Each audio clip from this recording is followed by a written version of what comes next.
जीवन में आई सुनामी, मैंने झेली बड़ी बदनामी।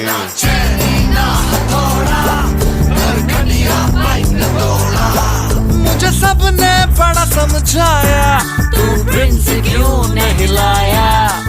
बंदा मासूम है पर ये तो फैक्ट है, जानता नहीं था प्रिंस ही और डिफेक्ट है। बीवी चीखी छोटी ने सुनाया, तू प्रिंस क्यों नहीं लाया?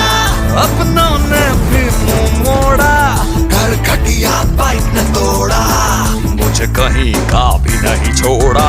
घर खटिया पाइप ने तोड़ा। बंदा मासूम है पर ये तो फैक्ट है, जानता नहीं था प्रिंस ही और डिफेक्ट है। मेरी तरह घर मत तोड़वा, जीरो डिफेक्ट प्रिंस पाइप सी लगा।